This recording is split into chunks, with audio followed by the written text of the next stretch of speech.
for Java music.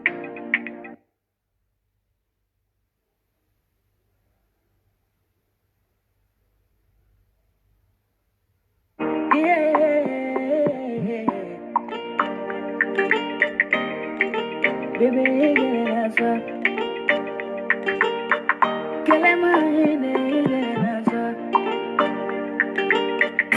tu me fais confiance, mais je te fais confiance. Quand nous la mettons, ma calengela, mon chéri n'a bisou la, pour aider la joie.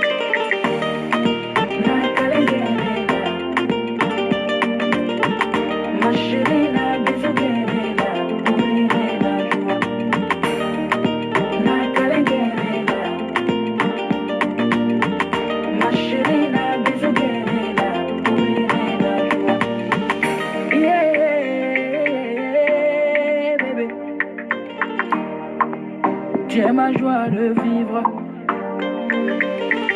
Écoute-moi et fais-moi confiance. Il faut pas te fâcher. Je suis fou de toi. Bébé figo famouya. Jamatini, Domotiele la lelo. Bébé figo famouya. Ne te loin pas de moi. Et quand la mila.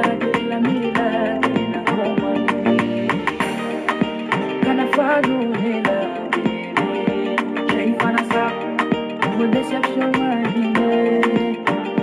Jay Fanasa Imagi Bela Baby Lisa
Sidiki Diabaté, notre fierté. Oube salam, salam, salam, salam. Dongo ne jene de kungunte ndado histoire. Awo. Mais bi ala ka jene mbe ndado ala. Mogo chama ye welelu ni kontaku ke. ko nye muso de awo nye muso de men te tonyo de fe nti kalabancia de fe nti galo de fe na o nana ni muso furulen fɛn fɛ ka tonyolen no billahi ne jɛnɛ b'a kɛlɛ kɛ fo lahara mena fɛn fɔ aw ye bi aw tɛ min dɔ jɛnɛ la awɔ depuis ala kan ne da muso tɛ tonyo furu kɔnɔ ko ne bɛ n sigi k'i lajɛ tonyo forme bɛɛ aw bɛ bugɔlu de fɔ sa n ye cɛw ta fɔ don ko n ko cɛ caman tonyolen wa muso caman yɛrɛ tonyolen musow ko n ka kum'u kan n'i y'a ye ne ko muso k'u muɲu ne ko an ka muɲu anw de bɛ muɲu sa ne tɛ se ka dɔ wɛrɛ f'anw ye n'o tɛ anw de bɛ muɲu parce que ne ma muso si ye k'a muɲu na billahi tiɲɛ kan ko ala ma fɛn d'a ma fɛn min bɛ muɲu barika c'est à dire fɛn min bɛ muɲu récompenser ne tɛ se k'a fɔ muso ye k'aw kana muɲu o la muso caman ko jɛnɛ ka kuma musow kan ne tɛ se ka fosi fɔ ne ye muso ne tɛ se ka foyi fɔ musow ma ni muɲu ni sabali tɛ parce que ne ye muso o muso ye k'a muɲu na billahi o wolodenw de bɛ ka ta kɛ muɲubaliw denw na ne tɛ se ka conseil foyi di aw ma ni muso muɲu tɛ ne tɛ se k'a fɔ aw ye nin bɛ ka kɛ aw la a ye bɔ furu kɔnɔ billahi ne ko aw ma o la ne ko n ko aw muɲu na n'i y'a mɛn mɔgɔninfin ma ko sabali ala n'i y'a mɛn a bɛ f'i ma ko sabali n'i jo de b'a la a tɛ fɔ jalakitigi ma jɛnna ko sabali sabali bɛ fɔ jotigi de ma a bɛ fɔ mɔgɔ de ma ko k'e jo b'a la ko sabali billahi a tɛ fɔ jo mɔgɔ mɔgɔ bɛɛ k'e jo t'a la a tɛ f'i ma k'i kana sabali ni ne m'aw fɔ déjà anw bidenw o la ne jɛnɛ ko n ko génération minnu dara anw kan n'olu m'u farati billahi barika bɛ da anw na parce que ne y'a ye génération minnu dara anw kan minnu bɛ 20 ans jukɔrɔ minnu bɛ 30 ans jukɔrɔ ne y'a ye ko tɛ k'u la u t'i fɛ ko ka k'u la u ma deli ka sɔn ko ka k'u la n'a ma kɛ e den bɛ barika cogo di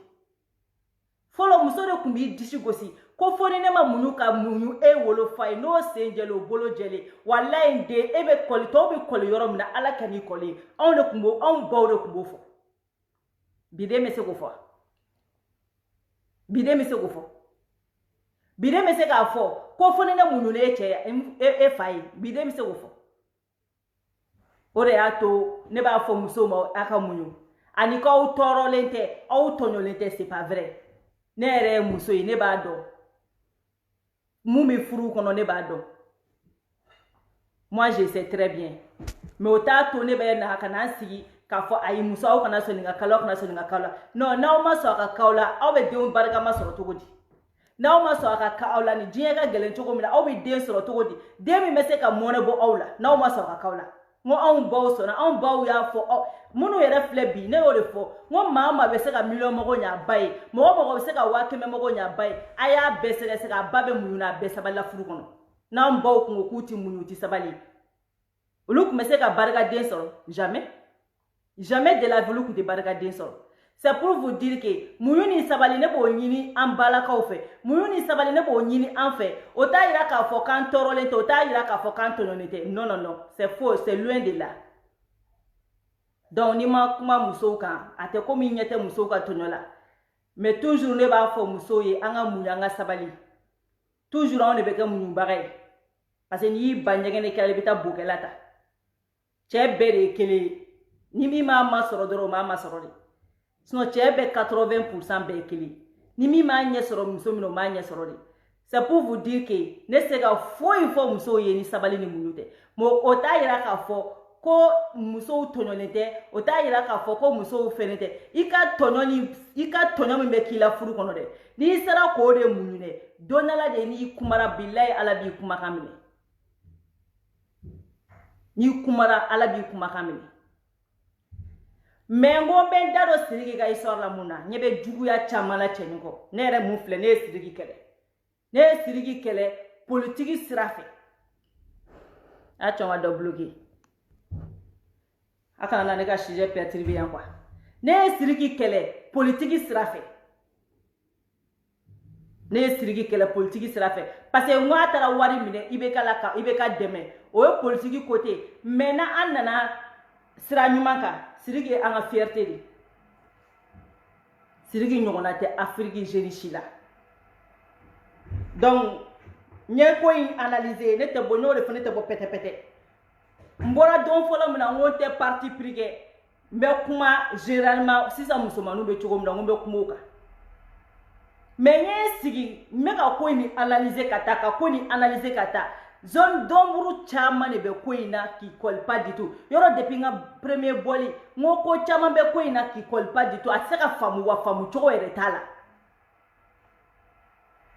munu ba fo ko ka mama sita deme aw taka do ko be ka sunguru baya promotion obe ko de ke aw slame dinto mama sita ko furle me sidiki maria sa wolo vla furle me sidiki ma abina ko ka mama sita deme ko parce ko musodo ko anayi ni bege ka makani ni mais en même temps obe ka sunguru baya promotion ke aw slame dinto aw munu bisu aw be seli anga bo slamera aw dame tigi dento aw dame ya fo aw ye ko mo ni fini cheka jana yake sa wolo vla wa ba aw dame jumena ay nanai anga sabala kana kodo kolokolo oh ni a jasa mara ka bo siriga ro ra kanga jasa mara bo masta na nyugo na obela sunguru baya ka dabla te musomanu ka do furula ko chiete se ka fo o chiete se ka fo ko ni o fo ki ko be goya doy iko be goya doy ala ti se ka mo ko jabe o parce malin te chiefe sa wolo vla amunu be pete pete réseau sans fait aw dora masita nga numéro ta ko me fengi furu aba fi ko va te faire foot furu ko tan bala andame fururi amunu bala de ko vive masitane amunu bala ko je suis masitane ay masitanga numéro ta mali jolde na figi jolide amunu mali jolde munu yerebe fenga sirigi detu au bout de le me page ko non boku ye mo flare ko mekelen to fo mekelen to fo mo yerebe bo kan jabi parce que quand je parle la me kuma mo ben jabi suis na ba barachi bigateme abe faraka bo sirigi la quoi abe faraka bo sirigi la ha siringe wo besengoni majuwe malien faka kwa uti mo nyale fe nyemuye uti mo nyale fe ay faraka bo cheninga carrière la kwa ha imana sirigi sengana ni ma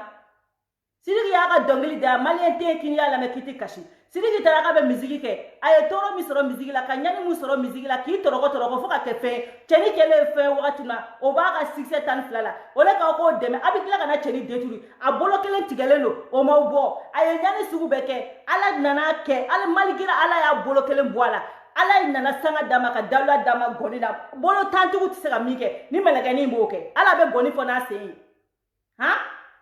ato toboto ko oke ko baye ko ke mo baye jugu ya fi e mali jolide o me mali jolide mbena awde awa ala ba o fani jugu ya mali jolide o ala ba o fani mo be mali jolide ko fe ala ka o fani jugu ya u kano ka tu da do ko ka fo ke be mali jolide page tigido ateng u dalene be u ka page ko fe jugu ya mo la chie mo la no galo tige kala banchi ya nangara baya ko la parce que aw donete o la mo to bu flele o la mo be ni dogole to o masra mo nya kana ma de dogole mo ada ma de mi be ka dogole no billahi bi duguchi mali jolde ne ni ko imbe damne parce que u donete nous donno billahi nyama so lu ere den qualité ma bodo mali jolde den qualité jume jomba do u dogole me page ko fe mana ko dorona ulu da nani ni koini mbora chigo ka pajiga deni yerebe ka tafu kale be fanga koini dabla mali jolde me mi fo oda to nyela ko mbe boka kuma mali jolde me ala mine ka sebe ko no ko fo sirigi ka carrière ka bani ko fulu ka ko deni ngana se ka ko de ko deni nga ke ko bela jele ko fo sirigi ka carrière ka ba donc masita côté carrière ko do ma me nyongona kasonge ami deli ala kama sirigi blaga ta ka so jugu ya dero do wallahi aya fo kasonge ubika cheni jugu ya fu muyeni ko ina bobi muyato sanu bina ibaro yemike ambanye fowe muyato ali sirigi be procureur bolobi muyato abe procureur bolo parce que ko médiatisera moi je connais c'est nebe ni yora donc kojugu nous on est passé par là plusieurs fois en bas de comment ça fonctionne ni mo mi me fanga mo mi détruire ole ko ti kata tout bonima kata plainte tige tout bonima utokere ubina na réseau kane ka réseau be minenai donc ni réseau minena si ça non procureur go afo ko out se ka foike parce que imaginez ni sirigi kublala be foko artiste ko il est intouchable abe foko mali justice te se ka barake sirigi be to drone bolobi sinon prévu kele touchi bolo ni prévu bi bolo pour gay na ko réseau sans fait ni prévu bi bolo mali jolde ne eka procureur ya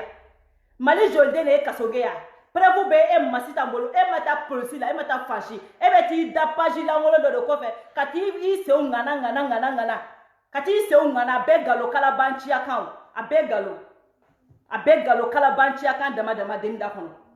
parce que sirigi be fe ka muso furu a chagrin ba no fe abi ni job kala be sirigi deturi muso o masita intaye jalousie de même mali joli on taye kele ya jugu ya de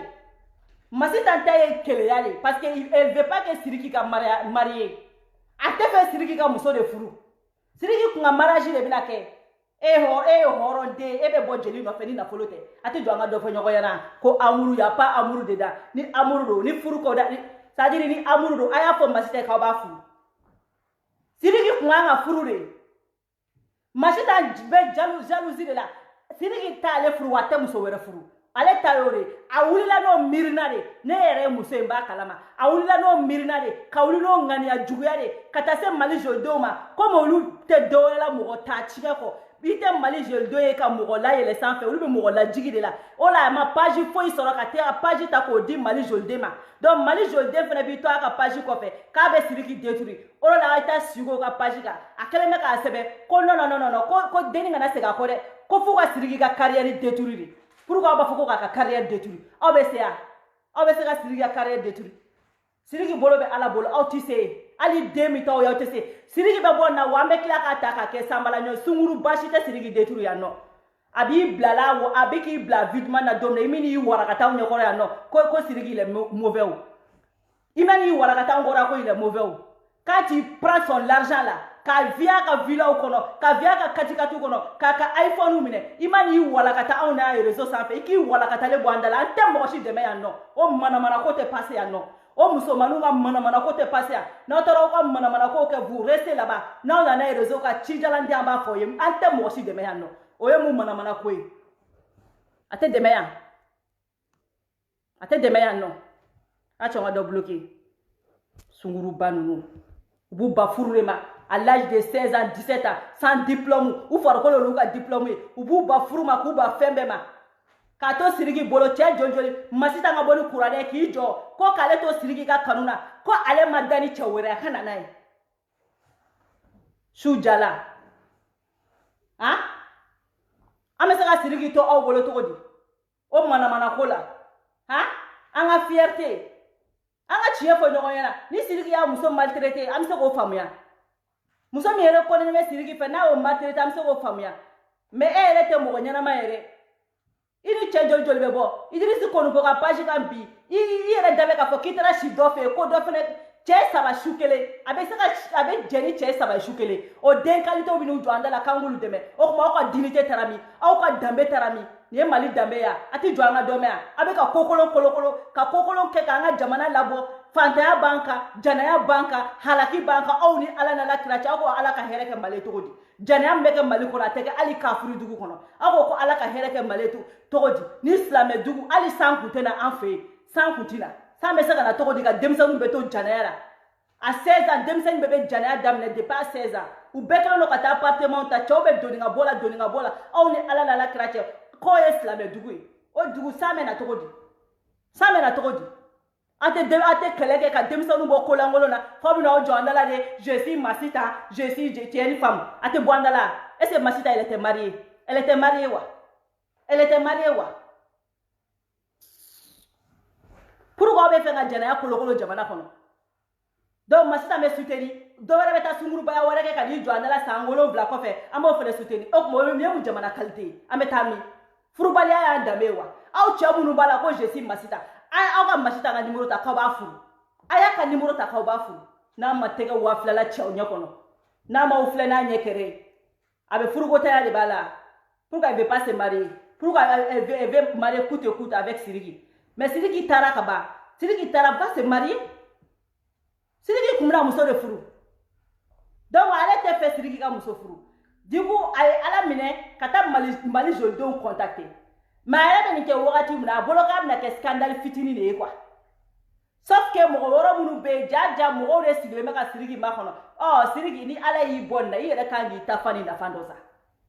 ko mo ni fi te ko do foko kiso oh yi Sirigi ye bedo wa Sirigi mo be boke ko pardonne olu le yi jugu folo yi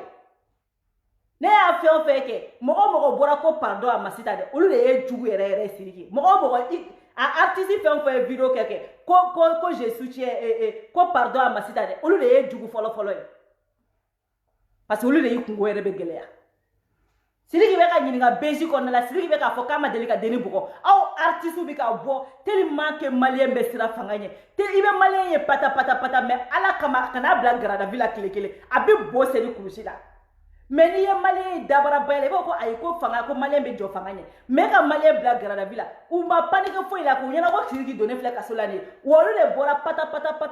prévu t'a si bolo c'est-à-dire u ye ɲɔgɔn su de quoi karisa ye vidéo kɛ ko pardon i cɔ ne yɛrɛ ka boli ka vidéo ko pardon o la n'o kɛra Sidiki kungo bɛ nɔgɔya o la ni Sidiki bɔra a bɛ fɔ ko ne nin de y'a ye alors que aw de ye Sidiki kungo gɛlɛya walahi aw minnu ye vidéo kɛ ko yafa ma aw de ye Sidiki kungo gɛlɛya n'aw ka précipitation ye n'aw ka jawiliw ye prévu t'aw si bolo et puis mun ye dabali ban n y'a fɛn o fɛn ka vidéo lamɛn a bɛɛ b'a la ni tiɲɛ de don ni tiɲɛ don n'a sɔrɔ Sidiki y'a kɛ mais e yɛrɛ t'a dɔn k'a y'a kɛ e bɛ ka bɔ ka yafa ɲini mun na e yɛrɛ t'a dɔn k'a y'a kɛ toi-même t'as pas de preuve a si tɛ ko in kalama yɛrɛ walahi u bɔra ten pata dɔrɔn ten ka ɲɔgɔn su dɔrɔn dɔw fana tɛ ŋaniya juguya ye komi Talibi n'a ɲɔgɔnnaw o Talibi in fana bɔra sa ko yafa Talibi e b'a kalama wa Talibi b'a kalama ye mun dangara baya ye a tɛ fɛn min yɛrɛ kalama a bɛ bɔ dɔrɔn yafa ma Masita yafa ma ka Sidiki kungo gɛlɛya dɔrɔn a t'aw da jɛ aw ka kow lajɛ justice lajɛ mais non u bɛ bɔ de quoi ne y'a vidéo ne ye mɔgɔ ye k'a bɔra ka vidéo kɛ ko Masita pardon billahi a si ka kuma kɔnɔna la bɛɛ bɛ ka fɔ n'a y'a sɔrɔ k'a y'a kɛ mais n'a y'a sɔrɔ a y'a kɛ e yɛrɛ ma dɔn k'a y'a kɛ e ka kun ka bɔ ka vidéo kɛ k'o b'o kungo nɔgɔya tellement k'u bɛ siran polisi ɲɛ quoi malien yɛrɛ tɛ fanga fɛ Sidiki ma minɛ foyi la o Sidiki bɛ ka auditionner de a minɛna beji la parce que problème kɛra mun ye a b'a dɔn u ye système kɛ Sidiki la système kɛra Sidiki la a tɛ kɛ mɔgɔ si la k'a tɛ marcher a bɛɛ bɛ marcher a mana kɛ mɔgɔ o mɔgɔ la a bɛ marcher n'i bɛ fɛ ka hadamaden ta tiɲɛ bi i bɛna n'a ka ko ye réseau de kan fɔlɔ n'i bɛ fɛ ka tɔgɔtigi ta tiɲɛ i bɛna n'a ye réseau de kan fɔlɔ parce que n'u kun mana n'a ye réseau kan Sidiki kun tɛ minɛ yɛrɛ a na ko ye réseau kan pour que ka justice bloquer an bɛ nin système in dɔn hali ni i b'a sɛgɛsɛgɛ hali ni Sidiki ka mɔgɔw taara ka kuma dɛ i b'a ye k'a fɔ bɛ mun f'u ye ko ayi dɛ an tɛ se ka foyi kɛ ko nana réseau kan il faut k'an ka baara kɛ n'an y'a bila sa a bɛ fɔ ko a bɛ fɔ ko justice ye différence kɛ entre Sidiki c'est théorie dan de don quoi système dan de don quoi n'i bɛ fɛ ka mɔgɔba détruire walahi nana ye réseau sanfɛ n'i nana ye réseau sanfɛ après i bɛ sɔrɔ ka taa plainte tigɛ o de système kura bɔlen bɛ bi n'i bɛ fɛ ka mɔgɔ détruire i bɛna n'a ye fɔlɔ réseau kan a y'a cɔ ka dɔ bloquer i bɛna n'a ye fɔlɔ réseau kan ni min bɛ fɛ ka kuma lamɛn i tɛ ka lamɛn sinon i bɛna dɔ manamanakan de b'i bloquer n'i bɛ fɛ ka mɔgɔ détruire i bɛna n'a ye fɔlɔ réseau sanfɛ de c'est leur système ne de bɛ k'a fɔ ye mɔgɔ tɛ Facebook in dɔ k'anw bɔ koyi bi an bila kan wa 3 ans an b'a système ɲɛdɔn sa an b'a ɲɛdɔn i bɛna n'a tigi ye fɔlɔ réseau de sanfɛ n'i nana n'a ye réseau sanfɛ i b'a ko médiatiser ka tile 3 kɛ munumunu ni k'a ka fɛn bɛɛ labɔ donc n'a ye fan bɛɛ labɔ i bɛ sɔrɔ ka t'i ka plainte jugunin tigɛ n'i taara plainte tigɛ sa procureur bɛ bloqué justice bɛ bloqué police bɛ bloqué autorité bɛ bloqué bɛɛ bloquélen bɛ to ten olu b'a fɔ mɔgɔba de don mɔgɔ ko in kɛra cogo min na n'a nana ye réseau sanfɛ n'an ma an farati a bɛ fɔ ko an m'an ka baara kɛ n'an m'an farati a bɛ fɔ ko wari dira ma surtout autorité bɛ siran min ɲɛ u b'a fɔ de ko wari dir'u ma k'u ma se k'u ka baara kɛ c'est pour cela u b'i garder ni ala ma jan kɛ ni ala ma fara ni cɛnin kan bilahi u b'a la ta hali kasobonba la pour que san'a ka jugement dɔw yɛrɛ cɛ bilahi ni ala ma fara kan ni ala ma fara kan système dɔrɔn de don parce que ni Sidiki kun taara n'u kun y'a auditionné dɔrɔn k'a bila ka taa dɔrɔn réseau bɛɛ kun bɛ fa Mali justice ma ɲi komi Sidiki Jabate de don hali u ma deni lamɛn hali u ma deni kɛ tan u ye Sidiki labila parce que komi Sidiki de don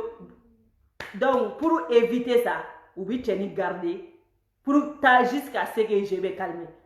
alors de kɛra Farabana Mustafa la o so fama mun ne farabana Mustafa mine ule mishi dama mu yere fara Mustafa fi o da donné no sa président Kuturu era ku meka mishi faka mais o ya mine muna o ma mine do wera law parce que ko médiatisera dibe fe nga adamade ta chi ba mecha ime ko médiatiseri na médiatisera kuma mina ibe soro ka taula procureur fe katika plainte du no kera doro ulu bi bloqué ora to bi abubulu ali sisa wani alama jange uba black ata jusqu'à ce que réseau be calmer ola we soro ka négociation nga du kuma sa deni ba ka jije to mine après siri be temena mako donc ni awe sirige katara kasubu bala kana o etone de système de rondo on la jelo ay panique bay dabla c'est le système ay panique dabla c'est le système ay rester cool ay rester tranquille c'est le système de rondo ko photo ayta alima togola ka page sans fait alima togola sketch mge film tourné ko fo muso chebe ka muso bugo ay maquillage munu ka nyedala ay ta laje ka fo tout est possible chez nous nous faisons sugu noir neti dala ere parce que tout est possible chez nous na otara alima togola ka page ka aw betay alima togola nyeda jenjen ne me togomna iba fo ko cheye kudama kasra be maquillage ni maquillage ke law be fam be fe ivarien ko ka chemi fleni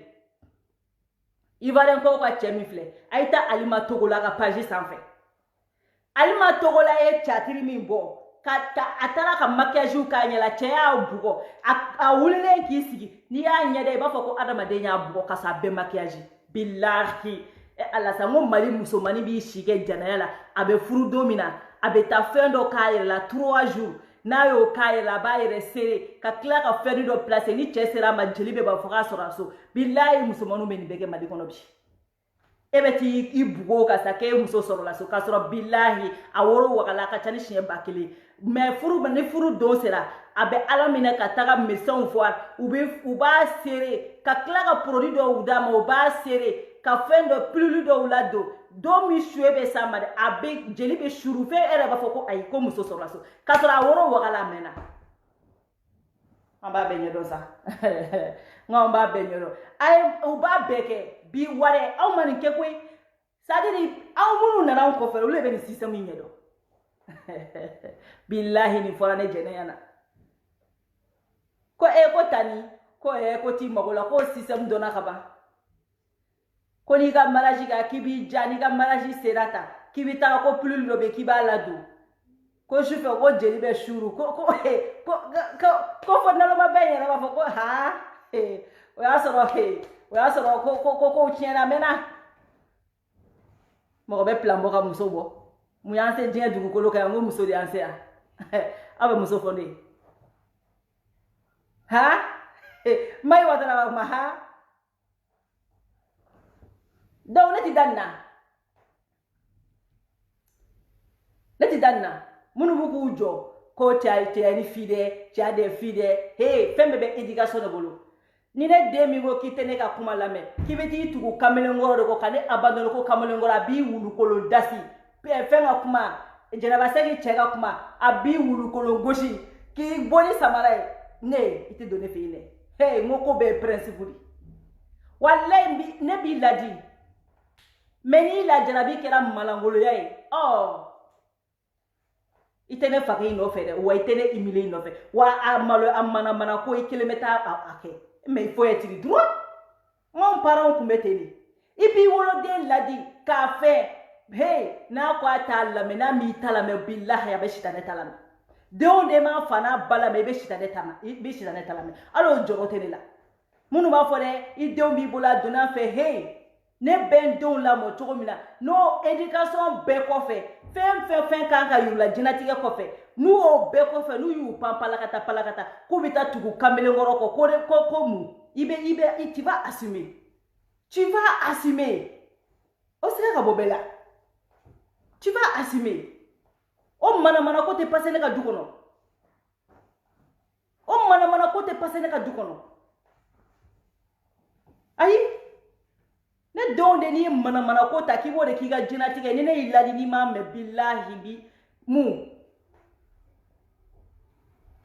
minga jugu para na ki sadiri alama de minga jugu ne wolo den soro ika para orole mi okay ika ni conscience ka ni gronde okay mais o be ko fe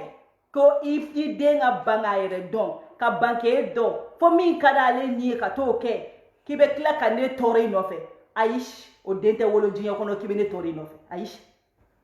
parce que ne ba do nga oroli mi atanke para no kiye kaba ko fibita tugu mana ko la jinatige kono ki banga sebesrata ne ke wolo ka sebesra yire ela ne ke wolo ka kalan yire ela ke wolo ka moya yire ela emi ba emina emi fa emina kebe no ke ko de ka nyana mayai ko be kla ka ni sigine de la kanta ko la tu vas assumer ukulo bena wane bo refon do yokuma be voilà ko fo be John me sirigi ko ka détruire qui ay fara cheni nasa ube sirigi ko bila ko tele ni mali demseni beta sirigi de bébé sans fait c'est lui le milliardaire wa bébé sans fait sangala John sera ka bersifa usunduru be John wele Dieu mo bo be John wele mali ere be jina dugukolo ka ali c'est-à-dire ali Brésil sirigi zerai Brésil auto sirigi ga dossier aussi ngono kuma sirigi suire neni sirigi kella rom no kara boakodi neni sirigi kella boakodi la ali sirigi jera Australie sirigi yoro dugukolo yoro jmebe ko sirigi major rom la Europe ko sirigi major rom la sirigi tara rom na anga artiste be wallahi sirigi ni mo demado de comparer bi Salifou Bleni umusangare sirigi ni umusangare Salifou Bleni de comparer bi dans le monde entier sur artiste système malikono ko ni toi vous êtes mali do sirigi fait pourquoi vous voulez la détruire pourquoi oh mali joli don pourquoi vous voulez la détruire aba détruire munaye mukola hein tobuku ka artiste la yele abo tala jigine pourquoi be fanga la détruire ha sidia nyangwa janela kutalo ngo sirigi be mo chama ninga ko sirigi ibe mo chama ninga de wallahi sirigi jabate ibe mo chama ninga de je ka reçu wallahi malete mo ni finta nyale fe ja sirigi jabate ika reçu be mo chama ninga ko nera jena kutado ola ngomba defa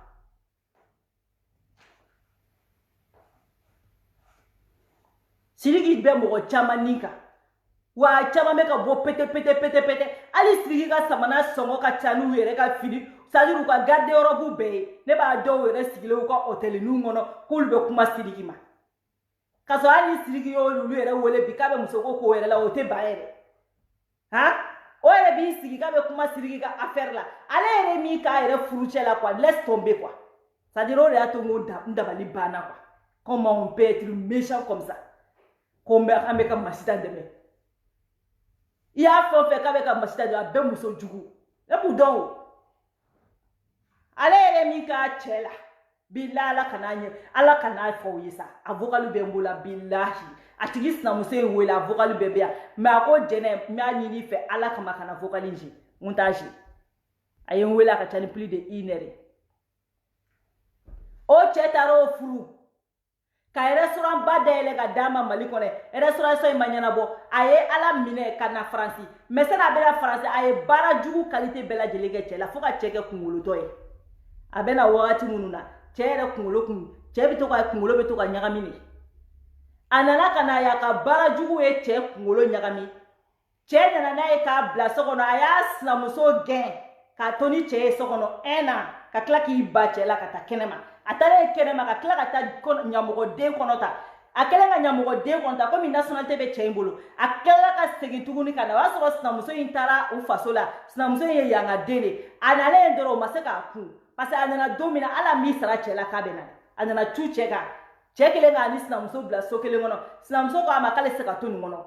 ko c'est pas possible yoro yanga donte sina fait donc otaru ka so atora cheka intento aya ye cheja kungolo bana ye chemina nto kalama ko sebe donc abolo kalama maseko supporter abora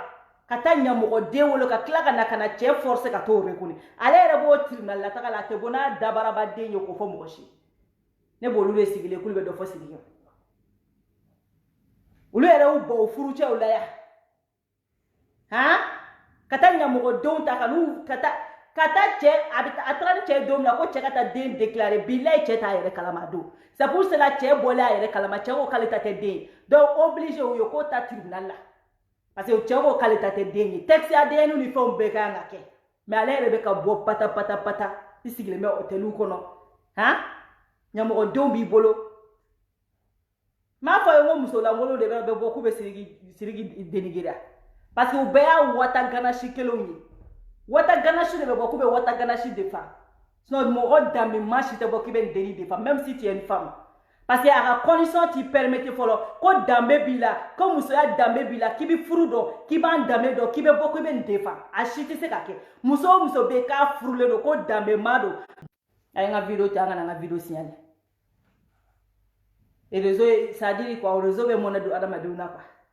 c'est-à-dire n'o dɔw fana sigilen u ka hôtelniw kɔnɔ quoi k'olu bɛ bɔ k'u ka masi ta défend k'olu ye des défenseurs des femmes les défenseurs des femmes i ye mori baara kɛ ka min kunkolo tiɲɛ défenseur t'o la dɛ i taara ɲamɔgɔ den kɔnɔ ta ka na baga cɛ sigilen ma k'o tɔn sama a nɔfɛ ka to k'o bila o k'o reconi o reconi tun ka tila k'i ban cɛ la cɛ muso fɔlɔ de tilala ka na sisan nɔ ka na cɛ kɔrɔ ka n'o tɔgɔtɔ tuguni ka tila ka taa nkalon tigɛ ka taa sɔsɔliw fɛ ka nkalon jugu tigɛ ko cɛ y'ale bugɔ ne m'a fɔ ye ko kalabanci den nangaraba dɔrɔn de b'o ka denni défend ala mali jolidenw jɔn b'a page kɔfɛ aw b'a dɔn wa ni wata ganache dɔ b'a kɔfɛ aw b'a dɔn wa ni mɔgɔ ta tiɲɛna dɔ b'a nɔfɛ aw b'a dɔn wa ale yɛrɛ ye nkalon tigɛ ka da cɛ la yan k'a fɔ k'o b'ale bugɔ mɔgɔ min yɛrɛ dafalen tɛ k'o b'ale bugɔ mais muso n'a cɛ bɛ ɲɔgɔn kan muso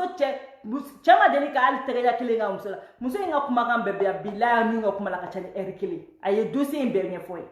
mais n ye n layidu dama n ko n t'a je fo ka dugukolo meleke n ko n t'a je fo ka dugukolo meleke yɔrɔ ma mɔgɔ tɔgɔ fɔ wa mɔgɔ bɛ bɔ k'an jaabi ni mun bɔra k'an jaabi dɛ c'est elle même la a dossier bɛ yan dɛ muso ko depuis ale cɛ y'a furu ale cɛ ma deli ka hali a kɛ t'ale la mais ni nangaraba muso in nan'i jɔ parce que a bɛ fɛ k'i débarrasser ka bɔ cɛ la pour que assistance sociale k'a ta en charge a ye ala minɛ ka taa nkalon tigɛ assistance sociale ye ko ale cɛ b'a bugɔ de assistance sociale ka sɔrɔ ka hôtel ɲini ka d'a ma a b'o de hôtelini kɔnɔ yen nɔ dugu sagoya la i y'u ka faux compte dɔ dalen ko c'est faux nangarabaw de bɛ bɔ k'u bɛ masi ta dɛmɛ a kɛwale bɛ muso minnu na sinon muso danbe maa si tɛ bɔ k'a bɛ nin dɛmɛ a danbe bɛ muso o muso la i b'a ka acte condamné yɛrɛ de fermement n'i ma su gosi ɲɛnama tɛ siran o ko Sidiki y'ale bugɔ a kɛra aw jɔn ɲɛna vous avez quelle preuve ko Sidiki y'a bugɔ en même temps denni bɛ ka fɔ fɛn ka page kan Idrissa Kononko ka page sanfɛ ko ni cɛ dɔ dara ni ɲɔgɔn ye n taara tile 2 kɛ dɔ bolo dɔ ye lewura ye dɔ ye japonais ye dɔ ye américain ye aw ni ala nana ta cɛ a y'a fɔ aw ka wata ganache ye k'a ka bɔ ni kuranɛ ye k'i bolo d'a kan ko a ye san 7 min kɛ Sidiki bolo kanu na ko cɛ si ma deli ka kulusi bɔ a la a ye nana a y'a fɔ k'a kɛ k'a kɛ fɔlɔ anw bɛ bɔ a kan na k'an bɛ jɛnɛyakɛla défend anw tɛ se ka jɛnɛya promotion kɛ denni ma kɛwale foyi kɛ ni jɛnɛya tɛ minnu b'a fɔ ko jɛnɛya k'i ye muso de a ye femme bâti vrai minnu bɛ mariage kɔnɔ a y'olu défend n'a y'olu défend walahi a b'a dɔn k'a fɔ ko ja jɛnɛ bɛ muso ka cause la mais ne de ko ne tɛ nangarabaya promotion kɛ ne bɛ danbe de promotion kɛ ne tɛ manamana ko promotion kɛ ayi o ka bɔ bɛɛ ye Sidiki y'a bugɔ a kɛra aw jɔn ɲɛna musomaninw bɛ ko kɛ bi Bamakɔ min ka aw minnu b'a la ko ne denmusow bɛ ne bolo dɛ ne ye muso ye dɛ a piɲɛ tɛ ni don o don na aw muso ɲɔgɔn mana wuli ka taa nkalonjuruw nɔrɔ aw cɛw la k'aw ka du minɛ aw la Bamakɔ ye aw bɛna faamuya o don de Musomanu be Bamako bi du sababu bolo ya sɔrɔ togo di arnaque da. Bamako muso de be ala musomani nunu. U be ala de minɛ ka taa ni cɛw ye fo Dubai. U be tugu cɛw nɔfɛ fo Dubai k'u den k'olu filmer, olu julankolo ni fɛnw filmer. Waritigi baw. Donc n'olu nana sa u be sɔrɔ ka caméra 1 mois kɔfɛ u be sɔrɔ k'o vidéo tulu ma. Ko ni ma du jan non, ni ma du sa ɲɛ b'a di muso ma.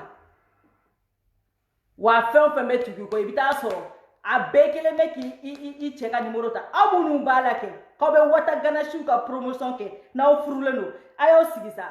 a y'a promotion kɛ koyi don dɔ la aw bɛɛ bɛ sigi ka kasi aw ɲɛji la ninnu ye sans pitié de nin denmisɛnnin minnu wulilen don ninnu tɛ hinɛ mɔgɔ la koyi a y'aw sigi ala kan'a to aw ka wuli ka ni kɛlɛ kɛ aw ka wuli ka ni kɛlɛ kɛ. A ka wuli ka ni kɛlɛ kɛ ala kana to ka wuli ka ni kɛlɛ kɛ ni wata ganasiya in ka ban Mali kɔnɔ denmisɛnninw ka don furu kɔnɔ wallahi ni ma ban aw caman bɛ tila ka sigi ka kasi yan nɔ u bɛ ala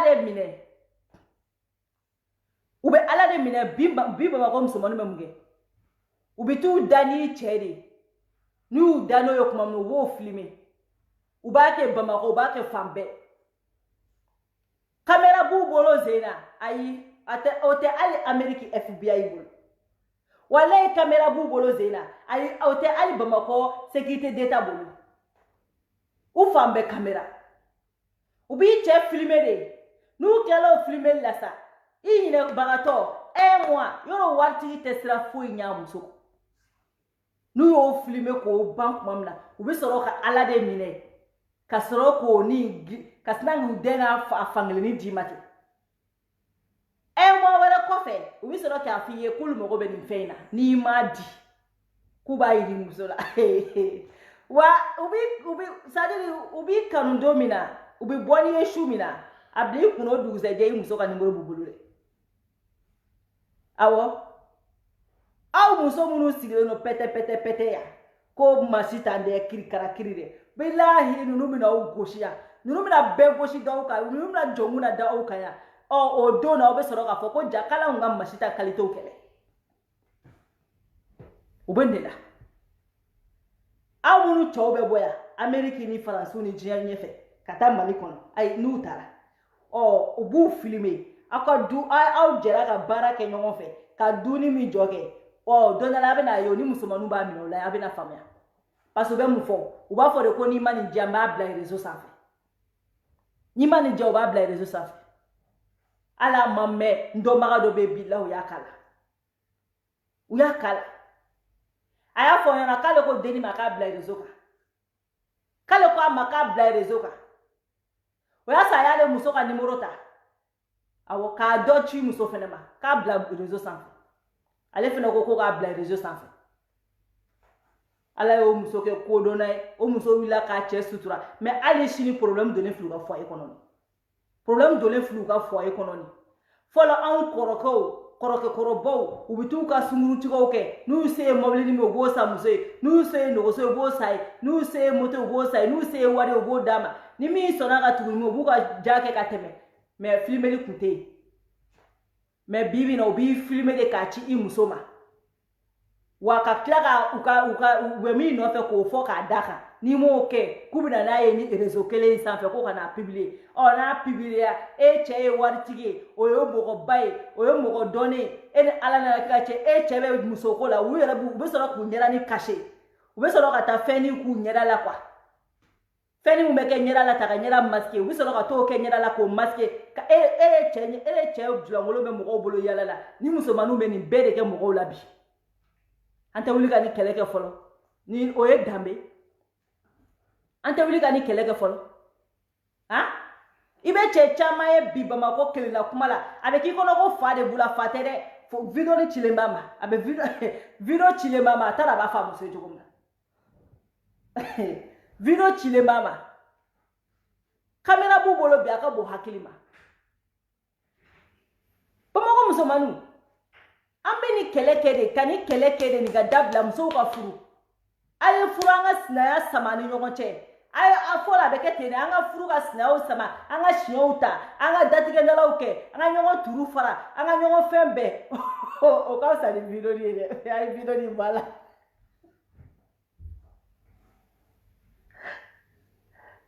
Baba ko cɛbɛ sɔrɔ ma tɛ bɔ u bɛna gala koyi a tɛ bɔ u bɛna gala parce que bɛɛ de siralen don biro ye a tɛ bɔ u bɛ gala dɛ awɔ o mɛsi e yɛrɛ k'i pan palaka e b'i sen galamajɛ e ka taa Bamakɔ wala u bɛna baara dɛ e kan u bɛna baara dɛ e kan e bɛna faamu mun b'a kɔnɔ u bɛ nin kɛ ka taa da ni cɛw ye k'u filmer wa u b'a kɛ bɛɛ de la mun de b'a musoman dɔ du saba de b'a bolo a ko ni manamana ko in na a ye du saba de sɔrɔ nin na a ye réseau de bɛ yen a ye du saba de sɔrɔ nin na cɛ filmer waritigibaw walayi ne n'a dɔw tɔgɔ fɔra aw ye aw ni han de bɛ wuli ala politiciens bɛɛ b'a la koyi n'a politicien dɔw tɔgɔ fɔra aw ye k'olu bɛ sɔn hali janaya ma walayi aw ni han de bɛ wuli walayi c'est-à-dire u bɔbɔra kɔnɔ fila wulilen bɛ muso fɔ ka yala fɛn bɛɛ ni ala cɛ wa a sabu manamana u bɛ nin kɛ manamana sabu tɛ koyi ni denmisɛnnin ninnu na aw t'a la k'aw bɛ hinɛ ninnu na ninnu bɛ min dɔn walayi ninnu bɛ min dɔn na aw b'a dɔn aw tɛ sigi aw ka kamera n'u kɔfɛ ko je soutiens tantôt ne filɛ ka ni musomanin minnu fɔ nin bɛɛ ye masita ɲɔgɔn na ninnu ye u bɛɛ ni ninnu ka qualité de ye kelen n'aw bɛ ninnu jogo dɔn aw tɛ sigi ka ko pɛtɛ soutien aw bɛ soutien femme dɔn femme battu est-ce que aw bɛ femme battu yelen dɔn walayi n'aw bɛ femme battu yelen dɔn aw tɛ sigi manamana kan fɔ la ko masita ko kuma musow bɛ fɔ village la yen nɔ u tɔɔrɔlen b'u cɛw bolo fo ka s'a dan ma violence conjugale ne b'a condamner à toute forme hali bi ne ka mɔgɔ dɔ bɛ yen ne k'a ka bɔ a ka furu la bi kun y'a ka tribunal ye yɔrɔ ne ma deli k'o fɔ aw ye dɛ c'est pour vous dire que ne tɛ violence conjugale tolérer cɛ si ye n t'a tolérer muso si ye a ye n wele k'a fɔ ɲɛna k'a cɛ kun b'a bugɔ n tɛna a tigi tɔgɔ fɔ dɛ mais bi a ka divorce kɛra grâce à moi a yɔrɔ ni y'o fɔ dɔw fana ko jɛnɛ ye furusala ye dɛ c'est pour vous dire que mɔgɔ tɛ diya bɛɛ ye muso tɛ yen k'i furulen don k'i b'a fɔ de k'i cɛ b'i bugɔ ko hali ne b'a musalakalama f'i ye ko to a la hali n'a bɛ miliyari de d'i ma parce que ne yɛrɛ bolo fɔlɔ mɔgɔ bɛ i bugɔ yɔrɔ manque de respect de fɔlɔ parce que sani mɔgɔ k'i bugɔ a b'i neni fɔlɔ de n'a a y'i neni a mana bɔ i la a b'i fa neni n'a bɔra i fa la a bɛ sɔrɔ k'i bugɔ cɛ si tɛ yen k'a b'i bolo da muso kan k'a m'i yɛrɛ neni fɔlɔ a cɛ tɛ yen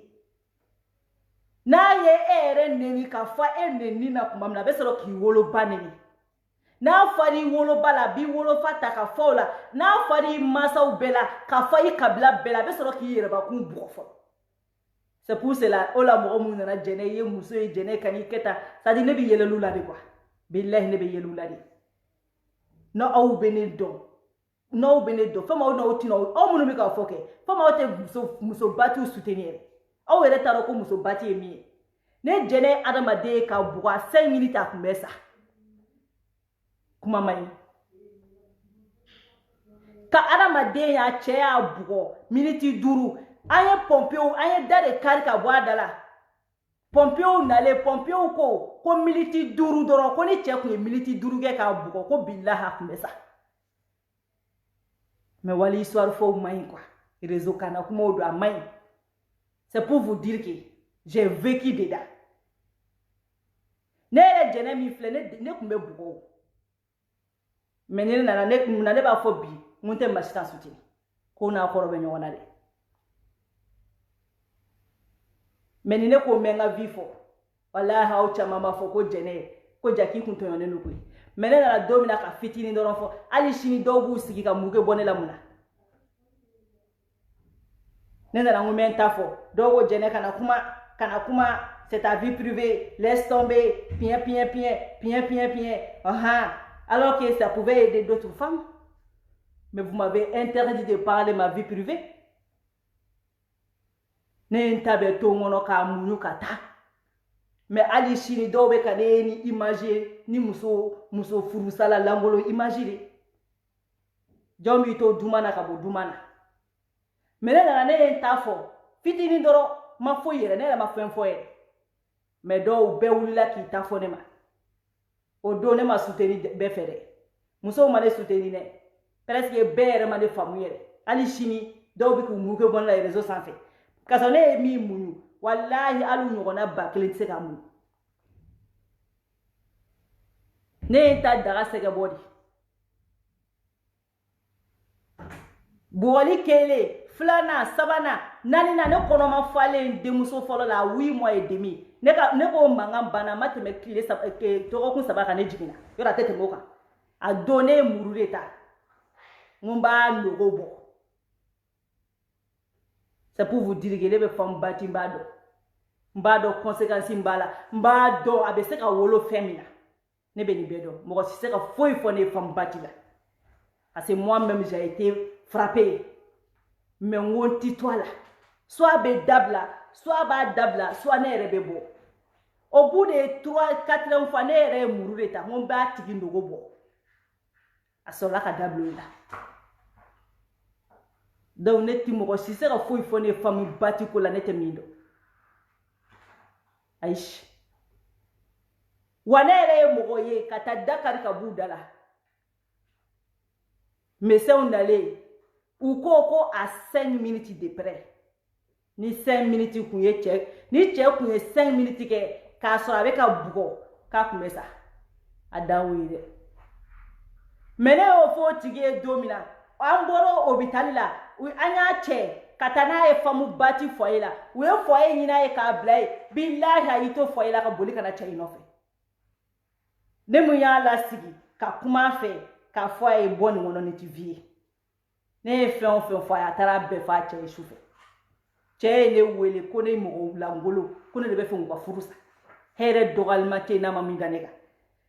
Masitan bɛ bɔ bi de k'a bɛ kuma wallahi Masitan kun bɛ siriki kun wagati min na hali n'a y'a sɔrɔ ko in kɛra tiɲɛ yɛrɛ yɛrɛ la wallahi maa o maa kun b'a lajɛ a kun b'a fɔ k'o de bɛ k'a ka kanu sa ne bɛ nin dɔn kojugu ne ye kuma fɛn o fɛn fɔ denni ɲɛna wallahi a cɛ tilala ka ne lasigi hali kelen cɛ ma ɲin'a kɔ u jalen cɛ tilala ka ne lasigi o y'a sɔrɔ ne y'a lasigi ka kuma bɛɛ lajɛlen fɔ a ye n ko bɔ nin na i kun bɛ sa fu i yɛrɛ ɲini cɛ wɛrɛ k'i furu he ayi u jalen awɔ ne ye kuma o kuma fɔ a ye an fila k'an to ɲani kɔnɔ ka accompagner ka fɛn o fɛn kɛ u jalen a tilala ka ne kelen de ka tɔgɔ jugu fɔ fo yɛrɛ b'i sigi ko ne ye furusala de a t'o muso ninnu dɔn a ka di muso minnu ka bugɔ a y'a fɔ a dɔ ye k'a ka bɔ a cɛ ko billahi n'u cɛw jara u bɛ tila ka aw de ka kuma bɛɛ ta k'a fɔ a ye n ko banaw de don quoi u maa fila bɛɛ man kɛnɛ a cɛlamɔgɔ man kɛnɛ a musolamɔgɔ man kɛnɛ so cɛ si tɛ yen ka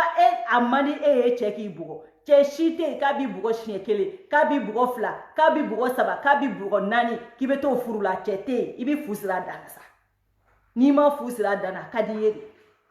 wa a ye cɛ o cɛ la ye k'a bɛ muso bugɔ kɛ aw b'a bɛɛ ye n'u musow jara i b'a fɔ k'u musow kun n'a dɔw yɛrɛ b'a fɔ ala an yɛrɛ tɔra ɲɛɲini de don sɔn ne ka d'a ye wa exisi 200 b'a musow bolo a ko ma nɔgɔn dɛ u bɛ dɛmɛ de u bɛɛ bɛ dɛmɛ de a muso ninnu bɛ dɛmɛ de ka bɔ a la min ye ne wele k'a ta fɔ ɲɛna kɔsa in na n ko karisa i yɛrɛ ɲini ne kɔni t'i encourager ka to a la dɛ parce que moi j'ai pas accepté donc ne fɛnɛ tɛ mɔgɔ encourager a bɔra la bi a ye n wele bi k'u ka divorce kan ka kɛ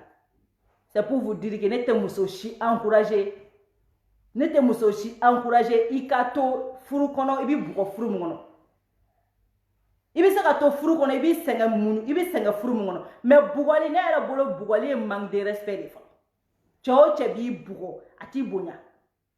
sinon ni cɛ b'i bonya parce que adamaden tɛ se ka mɔgɔ bugɔ fɔlɔ n'i m'a fa n'a ba nɛni i b'a tigi le nɛni fɔlɔ n'i tilala nɛni i bɛ sɔrɔ k'a fa n'a ba nɛni n'i tilala fa ni ba nɛni na kuma i bɛ sɔrɔ k'i bolo ɲɛsin a tigi ma donc ça c'est des manques de respect furu mana se fa ni ba nɛni ma yɔrɔ o yɔrɔ o furu sugu kɔni tiɲɛ la ni dɛsɛ yɛrɛ tɛ i sen b'o la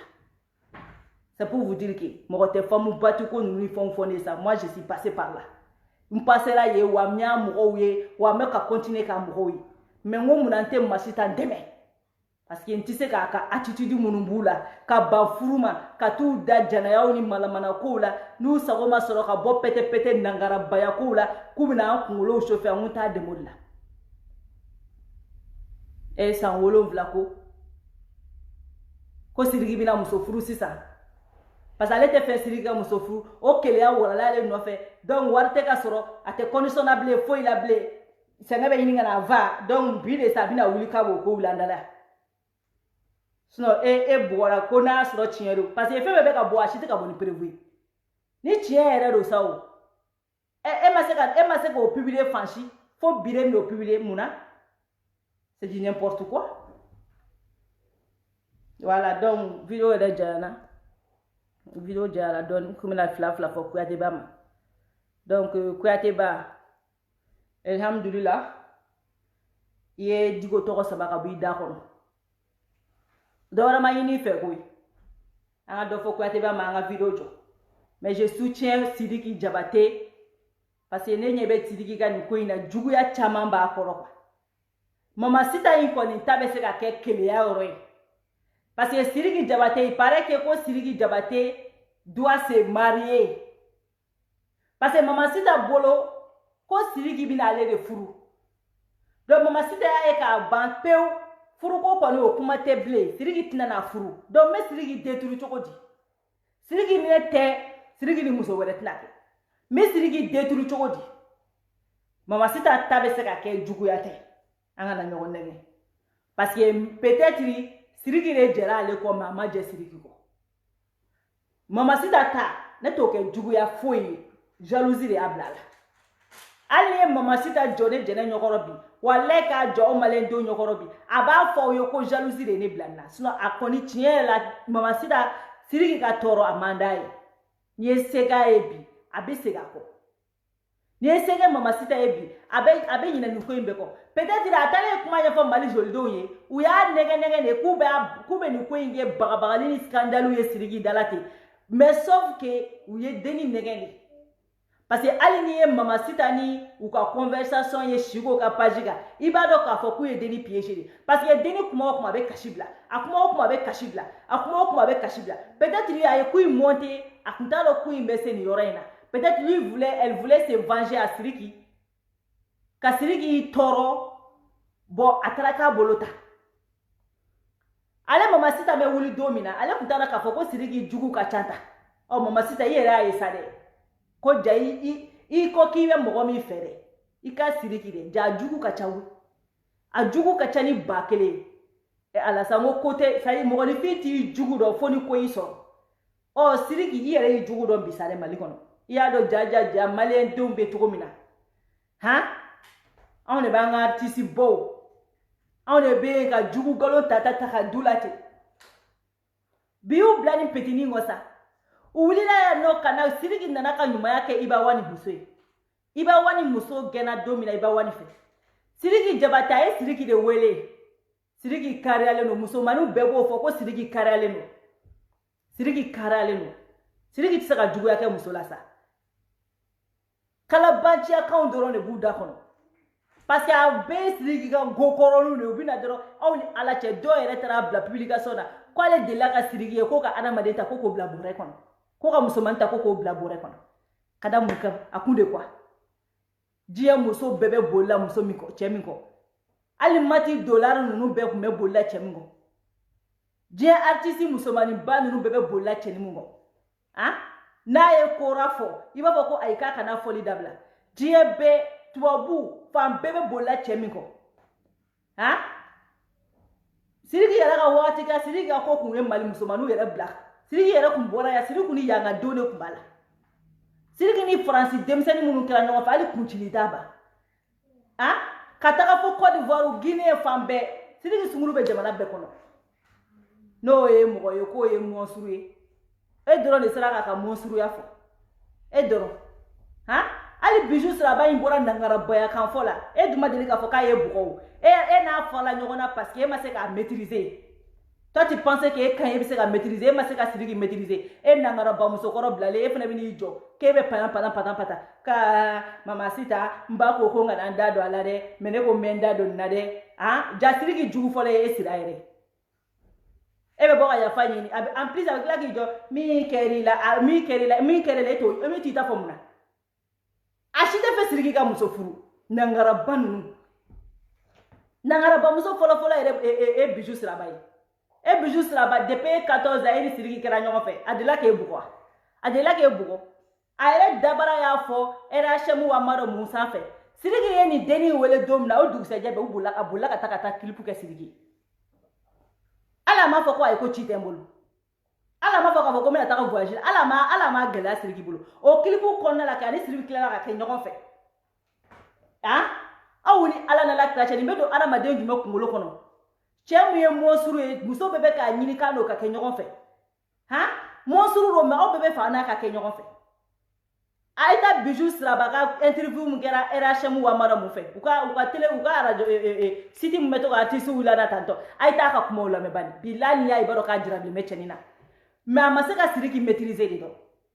ale ma se ka Sidiki maîtriser ale fana bɛ bɔ nangarabaya kan fɔ la quoi piɲɛ et pourtant a yɛrɛ dabara k'o yɔrɔ la ko Sidiki y'ale wele bi ko ale bɛ se ka na clip kɛ wa n ye dɔnkili mun k'a la nin n ye dɔnkili mun kɛ Sidiki ka dɔnkili min k'a la o dɔnkili clip aw ni ala na la kira cɛ bijou siraba de k'o yɔrɔ la ko Sidiki y'ale wele bi ko est-ce que ko sini k'ale bɛ se ka na k'u ka clip kɛ ɲɔgɔn fɛ et répétition ma kɛ foyi ma kɛ mais clip ça a été tellement reçu ali 100 ans répétition kɛla clip tɛ ɲagani bɔ fini caman donna Jésus kɛra Sidiki bɛ kɛ salon kɔnɔ ale bi yɛrɛ kɛ malɛni ye ko Sidiki n'a terikɛ bɛ ka kuma k'a bɛ k'ale négliger olu bɛɛ kɛra mais bijou siraba ko Sidiki y'ale wele bi ko dugusɛjɛ bɛɛ k'u taara clip kɛ ɲɔgɔn fɛ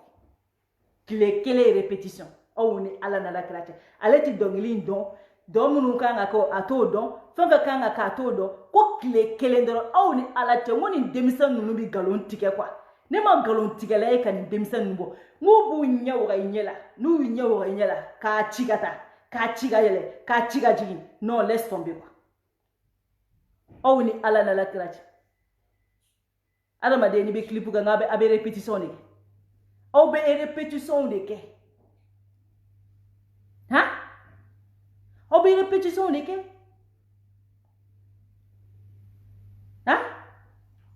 aw bɛ répétition de kɛ mais non répétition ma k'a la foyi ma k'a la ka sina ka clip ɲa ten cogo la o fana bɛ n'i jɔ en même temps olu y'a ɲininka ko awɔ ko après k'u tilala ka kɛ ɲɔgɔn fɛ olu ko munna k'u séparé la a ma se k'o fɔ parce que a ma se ka Sidiki fɛn tuguni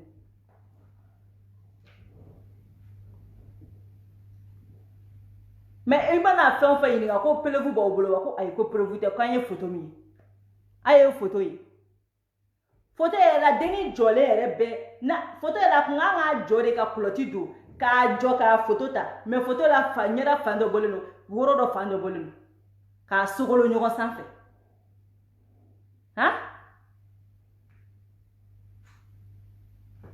an ka sabali an kana ɲɔgɔn détruire sa nafa tɛ juguya la nafa foyi tɛ juguya la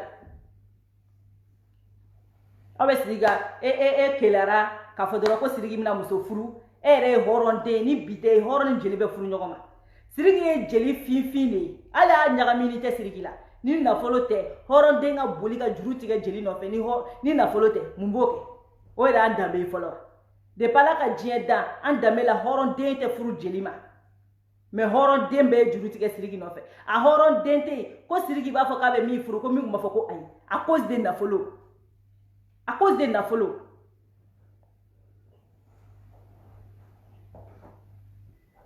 minnu bɛ wuli ko Sidiki y'a don yan fɛ Sidiki y'a bɔ yan fɛ